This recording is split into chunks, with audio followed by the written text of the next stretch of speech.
Hello and welcome to Starbound's second channel. My name is Gabriel the Bibi Capaldi and I'll be your narrator today.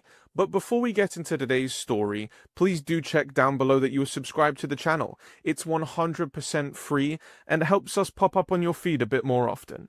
One thing Vrodar never realized the moment he woke up was how quickly his decision would lead to the first war the Galactic Council had declared in 3 centuries. Perhaps if he had noticed the unusual weapons testings on Earth's surface, or paid closer attention to the military frequencies hidden among civilian transmissions, he might have exercised more caution. But diplomacy had never been his strong suit, which was precisely why they sent him. The hypersleep pod's translucent cover slid away with a hiss of pressure equalizing, releasing a cloud of cryogenic vapor that dissipated into the ship's recycled atmosphere. Vrodar's consciousness returned in stages, first sensation, then awareness, finally memory. His limbs tingled with the familiar discomfort of cellular reactivation. 120 years of suspended animation left its mark, even on a physiology as advanced as his. He blinked his large, oval eyes, adjusting to the dim blue emergency lighting that bathed the chamber. The soft green skin of his slender fingers felt clammy against the pod's metal edge as he hoisted himself upright.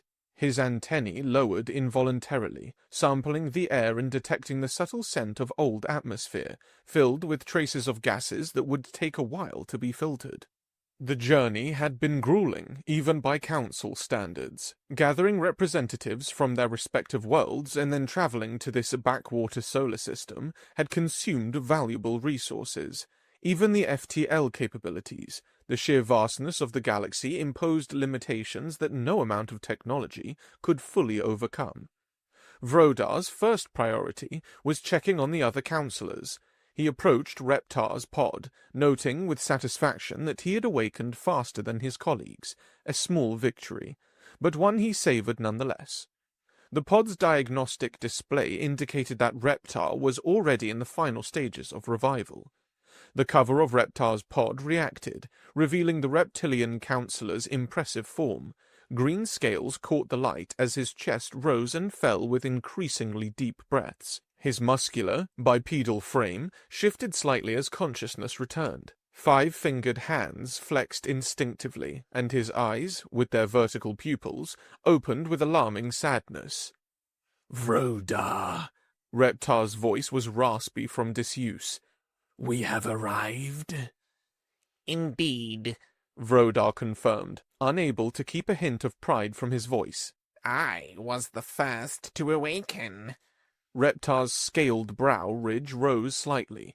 "A peculiar achievement to boast about, but I congratulate you nonetheless."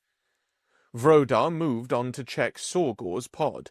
Unlike Reptar's, this one showed no external signs of movement or recovery, yet the diagnostics indicated full consciousness. Puzzled, Vrodar peered through the transparent section of the pod's cover. Yellow eyes stared back at him, wide open and unblinking. No other part of Sorgor's body moved, not a twitch, not a breath that Vrodar could discern. The stillness was unnerving. Without warning, the pod cover slid open.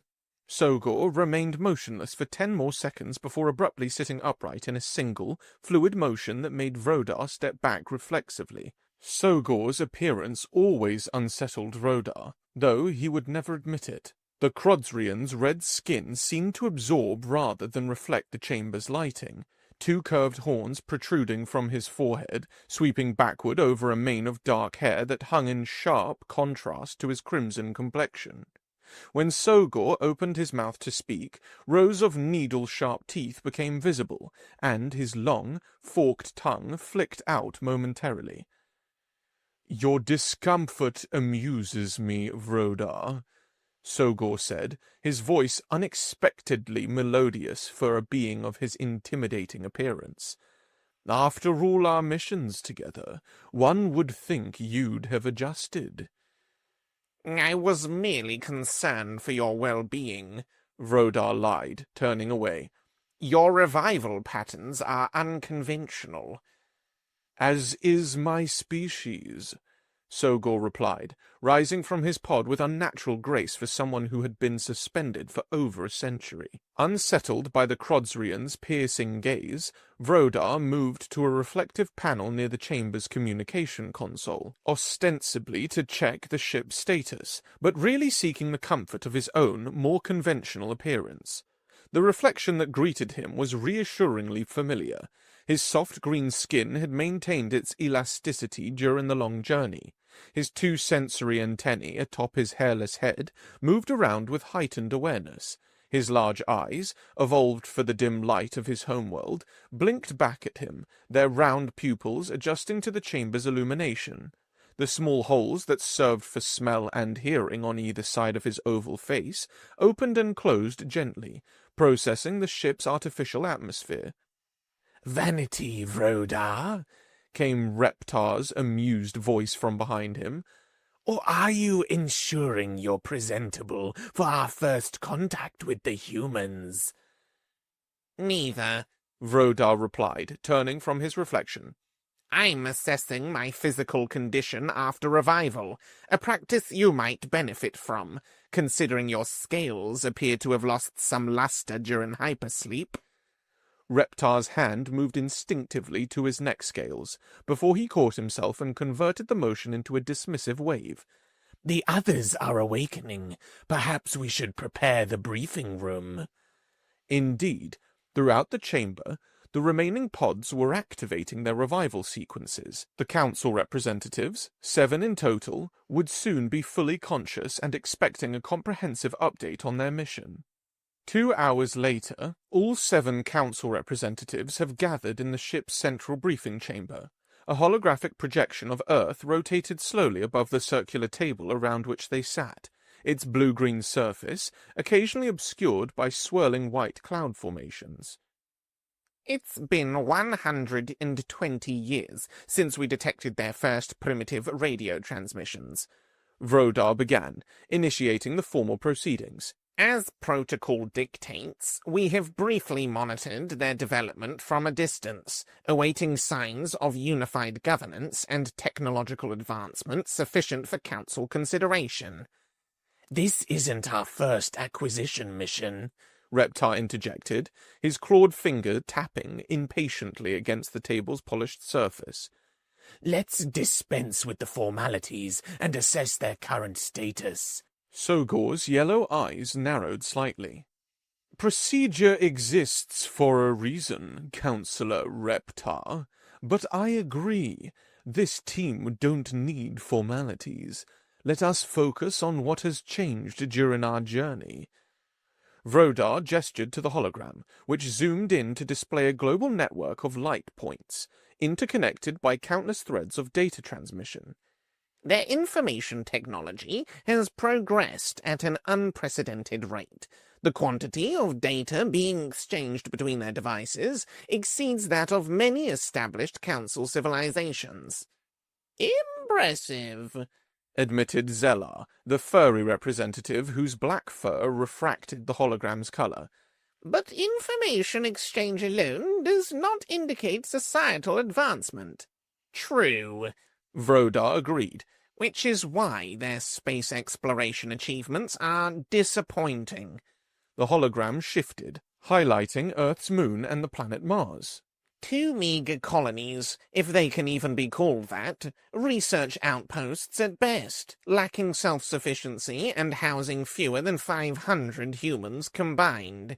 "Primitive, no other word for that," Reptar declared dismissively. What's truly concerning, Vrodar continued, is their persistent division. The hologram shifted again, displaying a geopolitical map of Earth with its nations. 194 distinct political entities, each with their own governance, military, and other competing interests. Despite their global communication network, they've failed to achieve unification and communication. Unthinkable, Zellar said.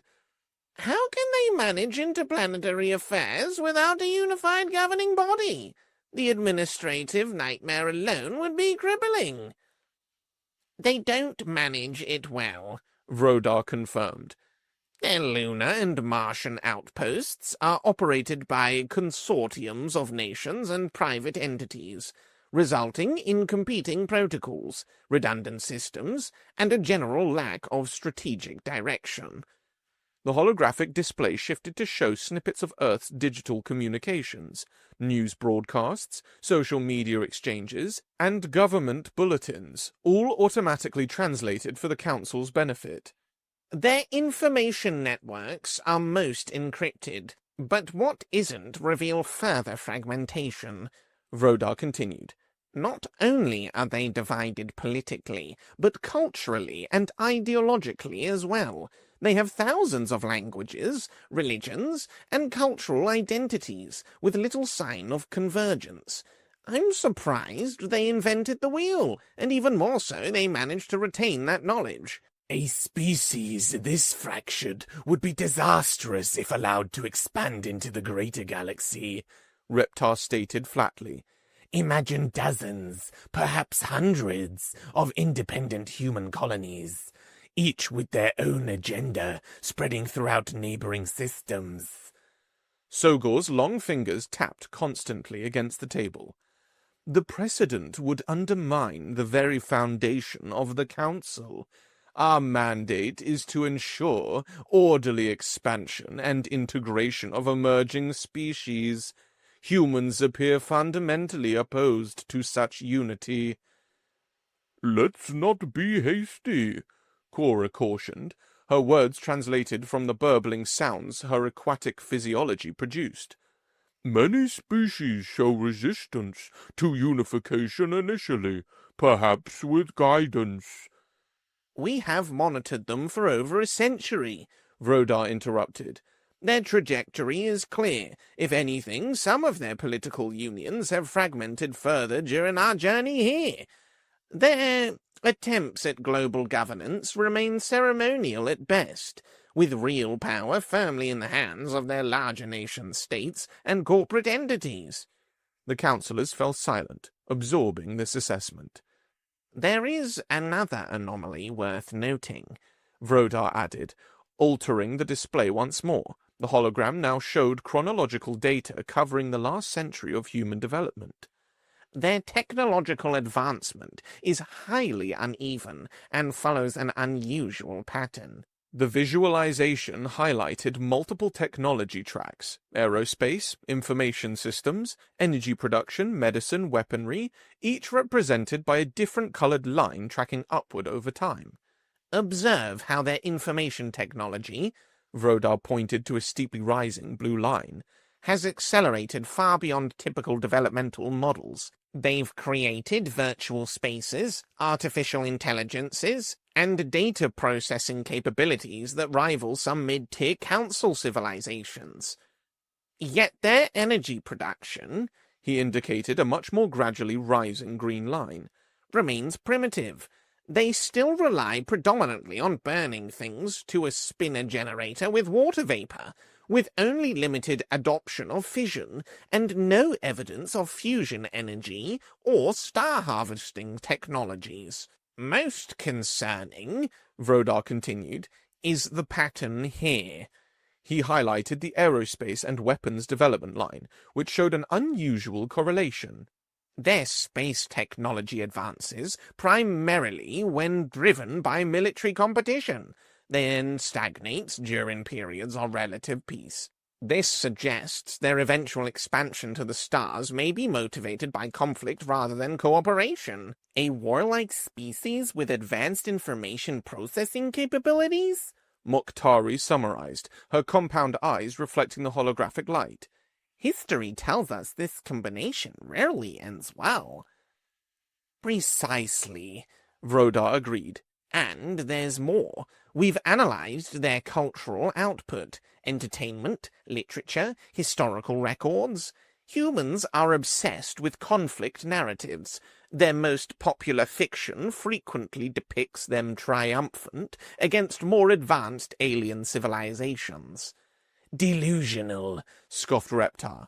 Perhaps, Vrodar conceded. But revealing of their psychology. They expect to encounter other intelligent life, and they're preparing, psychologically at least, for those encounters to be hostile. Sogor rose from his seat, his imposing frame casting a shadow across the holographic Earth. I believe we've seen enough to make our determination. We face 3 options: attempt integration, quarantine, or preemptive action. Integration seems impractical given their fractured nature, Zelar observed. They would require extensive restructuring of their societies. Quarantine is risky, added Reptar. Their information technology is advancing rapidly. It's only a matter of time before they achieve breakthroughs in propulsion.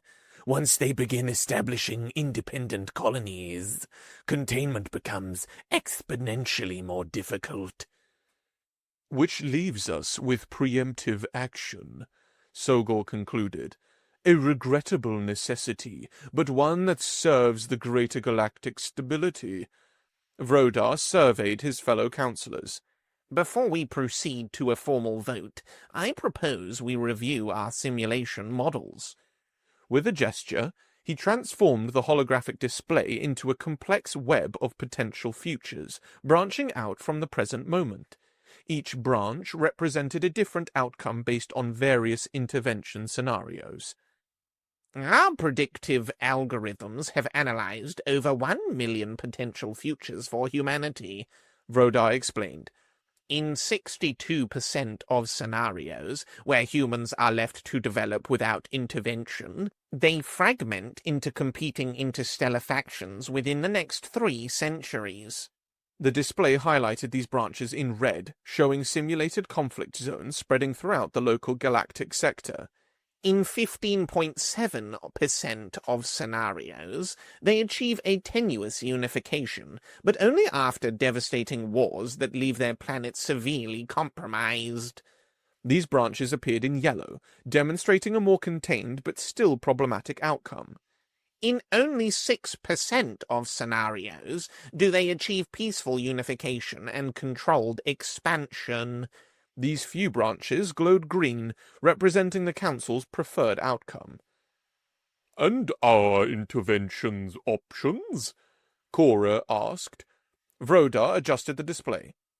Diplomatic introduction and guided integration shows a 22% success probability, given their current division and psychological resistance to outside authority. Unacceptably low, Reptar muttered. Quarantine and containment offers a 54% success rate for the first century, but drops to 17% by the 3rd century as their technology inevitably advances. Which leaves the final option, Sogor stated more than asked. Vrodar nodded solemnly. Preemptive military action, followed by controlled reorganization of their governance structures, offers an 89% probability of successful integration within the Council framework. The numbers speak for themselves, Reptar declared. I vote for immediate implementation of War Protocol. One by one, the councillors registered their positions. Despite Cora's initial hesitation, the final vote was unanimous. Earth would face the Council's military might. Vrodar stared at the holographic display of Earth for several moments after the others had departed. The declaration had been sent. Now, it was time to prepare for the inevitable response.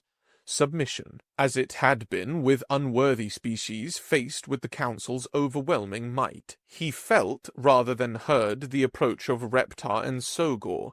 The 3 of them shared something the other councillors did not, the instincts of predators, of warriors. "The others have retired to their quarters," Sogor observed, his yellow eyes reflecting the blue glow of the holographic Earth.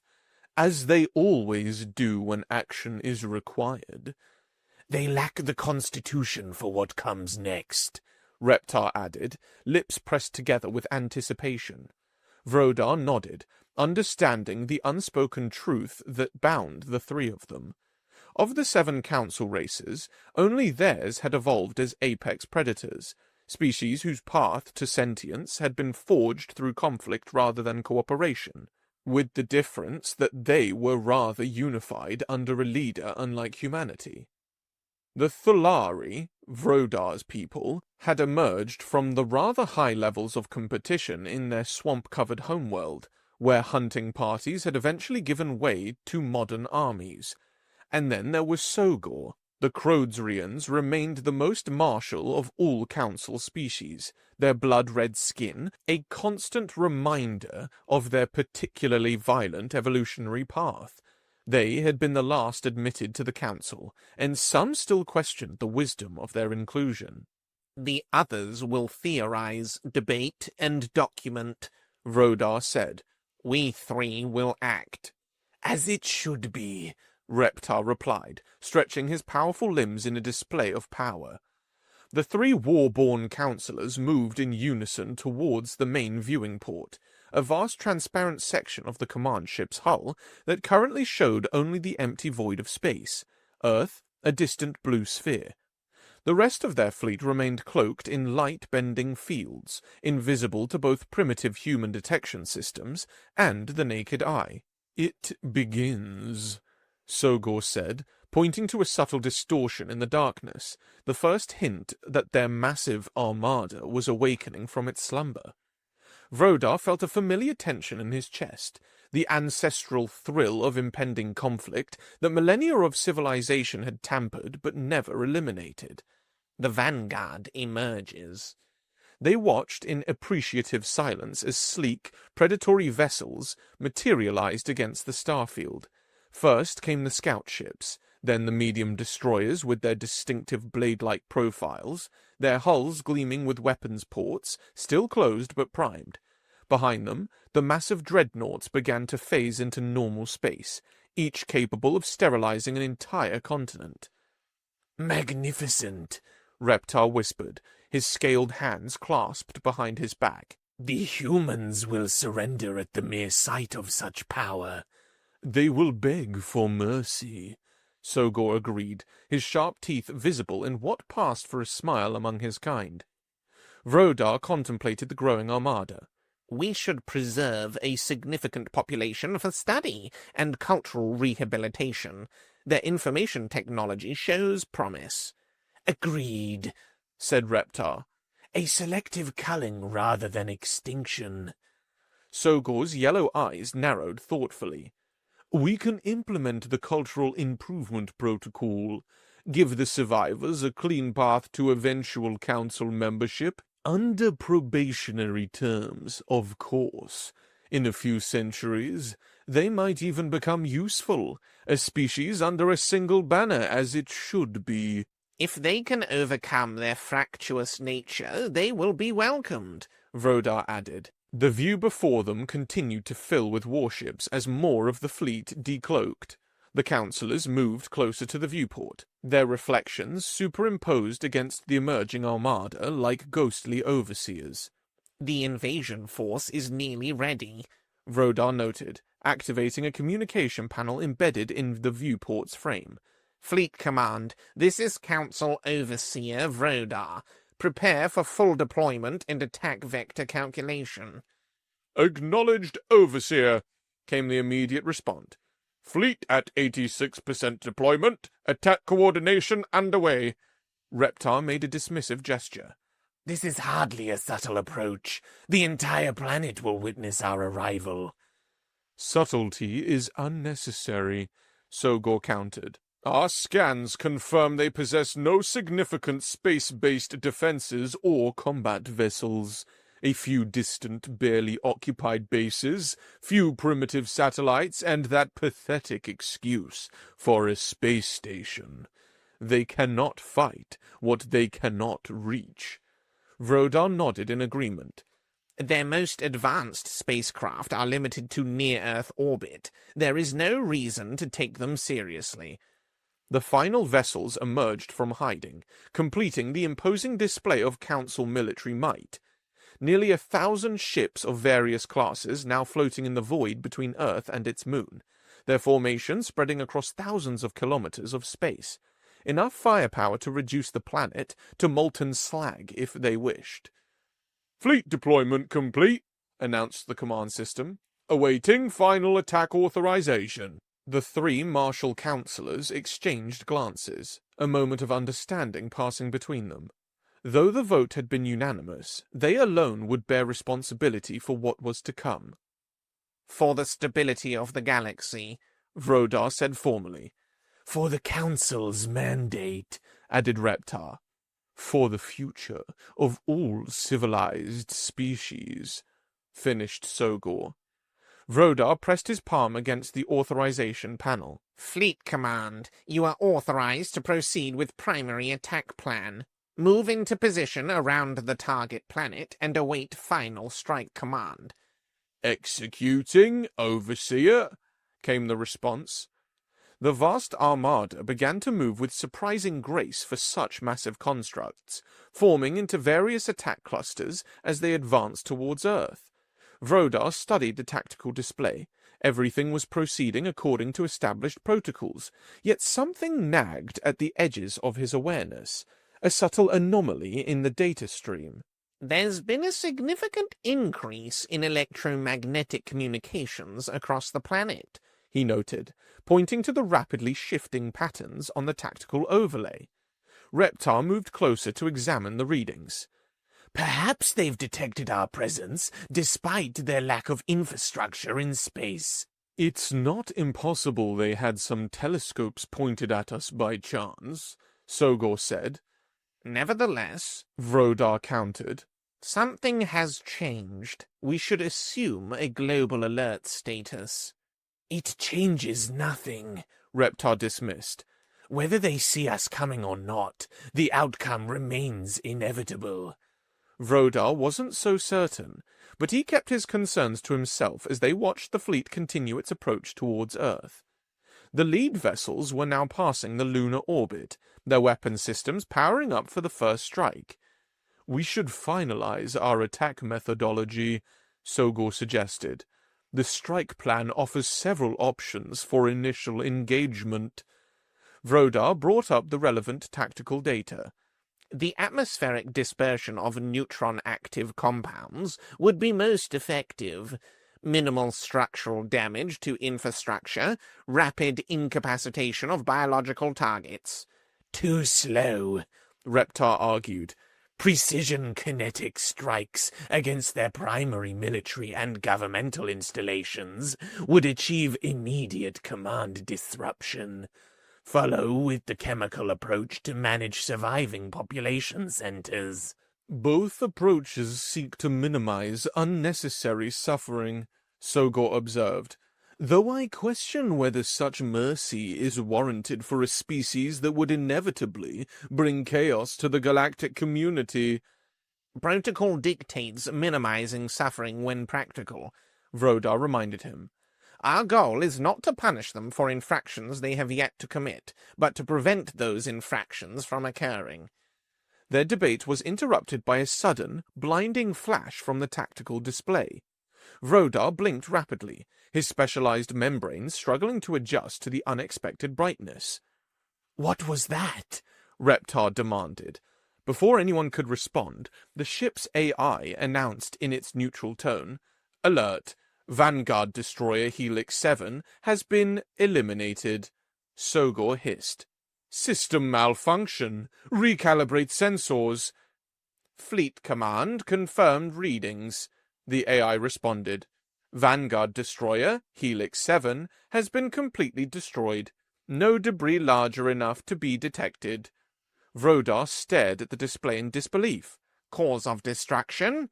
"High energy release, analysis suggests." Another flash cut off the AI's response, followed immediately by a third and fourth.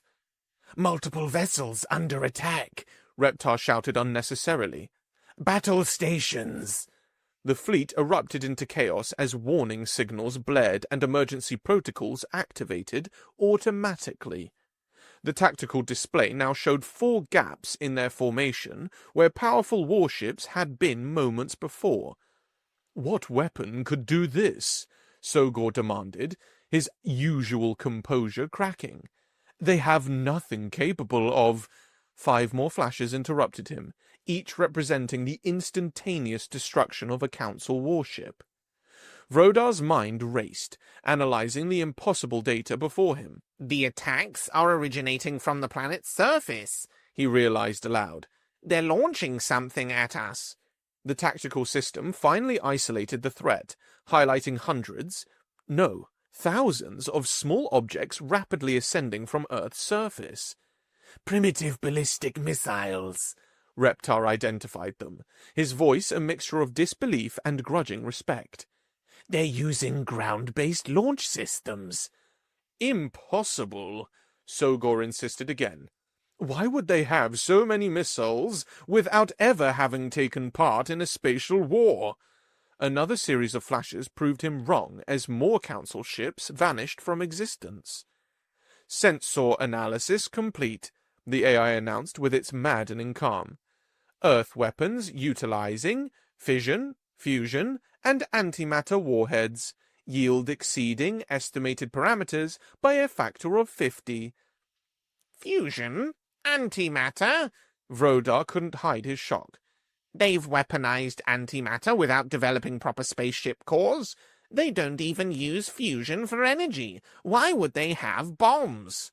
The tactical display was now a chaotic mess of warning indicators as the human counterattack continued unabated. Council vessels attempted evasion maneuvers, but the sheer volume of incoming missiles made complete avoidance impossible. 78 vessels destroyed, reported the AI. 22% of fleet was compromised. No shilling can stop those weapons. This is madness, Reptar snarled, slamming his scaled fist against the viewport frame. Why do they have that? It makes no sense. Vrodar watched in horrified fascination as their carefully assembled armada disintegrated under the human onslaught. The energy output we're witnessing is enough to destroy their own planet 10 times over. Why would they develop such destructive capacity? Because they're insane, Sogor growled. Our cultural analysis was correct. They're fundamentally unstable and dangerous. Another series of massive explosions ripped through the fleet's central command section. The flagship itself shuddered as debris from destroyed nearby vessels impacted its shields. Fleet integrity critical, the AI updated. Recall the remaining ships, Vrodar ordered.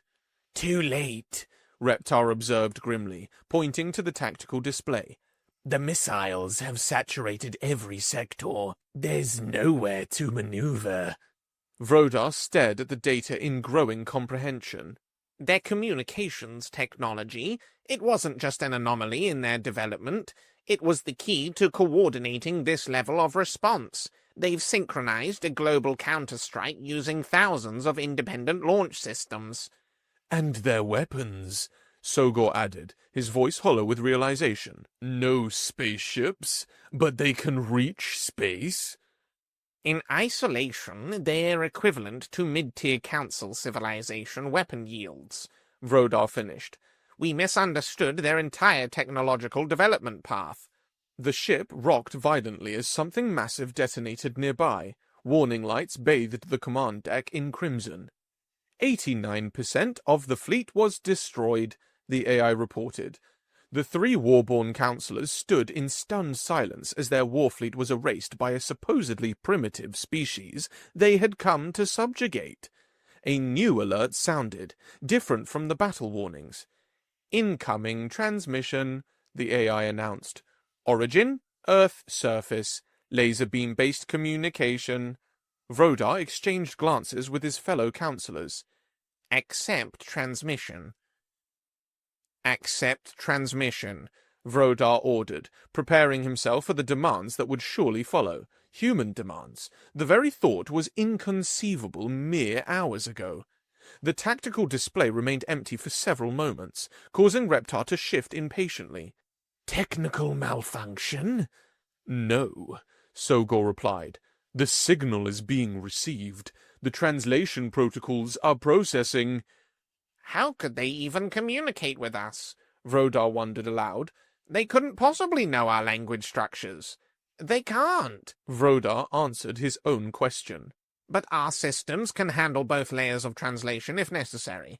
We're designed for first contact scenarios after all. First contact? Reptar repeated with bitter irony. This hardly qualifies anymore. Before further discussion could occur, the display suddenly illuminated, not with a single human face as Vrodar had expected, but with several arranged in a grid pattern.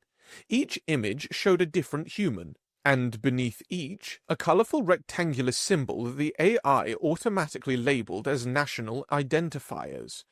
Multiple communicators, Sogo observed, unable to hide his surprise. Their factions are speaking to us together? The human beneath a red, white, and blue striped flag with stars spoke first. The AI translated smoothly. This is an emergency joint communication from Earth's major powers. We wish to understand if we have severely misinterpreted your intentions or acted accordingly. Vrodar blinked in confusion. Where was the triumphant declaration? The demands for surrender? This sounded almost apologetic. Another human beneath a red flag with yellow stars leaned forward. If your initial approach was intended as a peaceful first contact, we deeply regret the misunderstanding that has occurred. Misunderstanding? Reptar hissed. We explicitly declared war. A third human under a tricolored flag of white, blue, and red spoke. We believe we are responding to an imminent existential threat to our planet. If this was not your intention, we urgently request clarification. The council representatives exchanged bewildered glances. This was not at all what they had expected. They think this was a failed peaceful contact attempt? Sogor observed, his voice tinged with disbelief. Vrodar stepped forward, composing himself, but not lying. That would just make things worse now that they didn't have a fleet to enforce anything. This is Overseer Vrodar of the Galactic Council. Your response was appropriate to our declaration. There is no misunderstanding about our intentions. We deemed your species unsuitable for council membership due to your planetary fragmentation. The human's expression registered near simultaneous shock, a surprising unified reaction for supposedly divided factions. The human under the flag with a sun emblem and vertical stripes leaned forward. Are we understanding correctly? You attacked Earth because humanity is not politically unified under a single government? Yes, Vrodar confirmed, feeling suddenly defensive. Fragmented species can only bring chaos to the galactic community when they achieve interstellar capabilities. Our simulations predicted your eventual expansion would result in endless competing human factions establishing independent colonies, destabilizing established territories. The humans exchanged rapid glances with each other, their expressions a mixture of disbelief and something else. Was it amusement? It seems there has been a profound miscommunication, said the human under the green, yellow, and blue flag. While Earth does have nearly 200 sovereign nations, we have extensive international cooperation frameworks. The response you witnessed was coordinated through our global defense protocols. That's obvious now, Sogo interjected. Our analysis of your communications clearly showed competition and conflict between your factions. Of course we compete, replied the human under the white, red, and green tricolor flag. We also cooperate when necessary, like now. Vrodar felt a growing unease. Something fundamental had been misunderstood about human societal structure. We need to discuss this privately, he announced abruptly. Please stand by. The transmission was muted, though not terminated. The council representatives huddled together. This makes no sense, Reptar insisted. Their entire history is defined by interfactional warfare. Yet they coordinated a unified planetary defense flawlessly, Vrodar observed. That requires unprecedented cooperation for a species with their political structure. Vrodar's mind raced through the implications. Perhaps our assessment was flawed. Their fragmentation may be more superficial than we realized. Or perhaps they function differently than other species. Vrodar continued, thinking aloud. They may have developed methods of coexisting despite political boundaries that we failed to account for. Sogor remained skeptical. Even if they can coordinate in crisis, that doesn't resolve the fundamental risk they pose to galactic stability if they expand as separate entities. Does it matter anymore? Vrodar asked bluntly. They've destroyed our fleet. We cannot enforce any demand, and we're unlikely to receive reinforcements for decades at minimum. The reality of their situation settled heavily upon the three war councillors. Whatever theoretical threat humans might pose in the future, the immediate question was how to proceed from their current position of weakness, where retreat or diplomacy was all they could do. Reopen communications, Vrodar instructed. The humans reappeared on screen, apparently having had their own conference in the interim. We wish to understand better, Vrodar began cautiously. If you are not unified, how did you coordinate such an effective defense? And why do you possess weapon systems of such devastating capability? You've never fought a space war. The humans again exchanged glances, seeming to decide who would respond. Finally, the one beneath the red, white, and blue flag spoke. We developed these weapons originally for use against each other, the human admitted. For nearly a century, we've maintained what we call a balance of terror, each nation possessing enough destructive capability to deter attacks from the other. You build planet-killing weapons to not use them? Reptar asked incredulously. Precisely, nodded the human under the red and white flag with a leaf symbol. Mutually assured destruction.